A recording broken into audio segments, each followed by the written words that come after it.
bu aparatimiz 1 kilo holatiga qarab, og'ir yengiliga qarab bodomni 1,5 kilogacha oladi.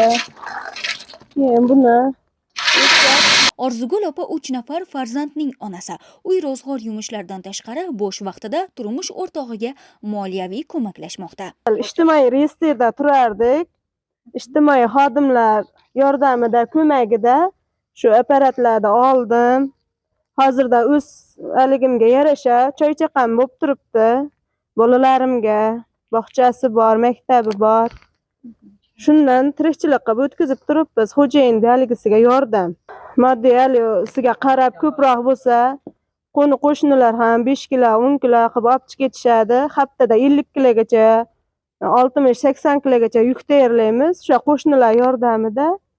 Maxsus texnika yordamida po'stdog'i ajratilgan bodomlar keyingi bosqichda orasi ochilib, sotuv holatiga keltiriladi. Hamma narsaning o'ziga yarasha qiyinchiligi bor. O'sha o'zimizni bozorlardan olamiz.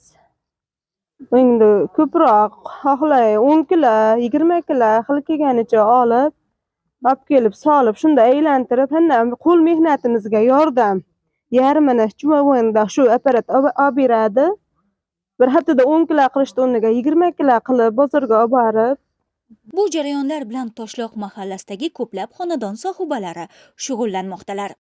Biz masalan mana shu Toshloq MFIda har kuni ertalab soat 8:30 ga kelamiz. Kelib shu yerda mahalla yettiliklarim bilan birgalikda jamiki fuqarolarimizni, birinchi o'rinda fuqarolarning yashash faoliyatini yaxshilash uchun yagona resep turgan fuqaro oilalarimizni reyestrdan chiqarish, kambag'allikdan farovonlik sari ish olib borish uchun har bir fuqaro bilan ish olib boramiz. Mana shu xonadonimizdan Ibragim Orzugul xonadonidan masalan misol qilaylik, har bitta ko'chamizga mana shu bodom qiyish, bodomchilikni biz rivojlantirdik.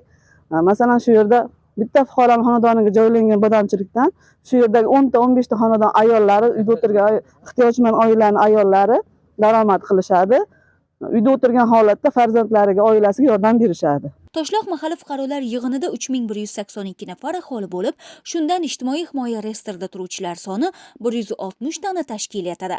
Mahalladagi har bir ayol oila davrasida bo'sh vaqtidan unumli foydalanib, daromadga erishmoqda. Xonadon bekalari esa kelgusida o'z bizneslarini yanada kengaytirish harakatidalar.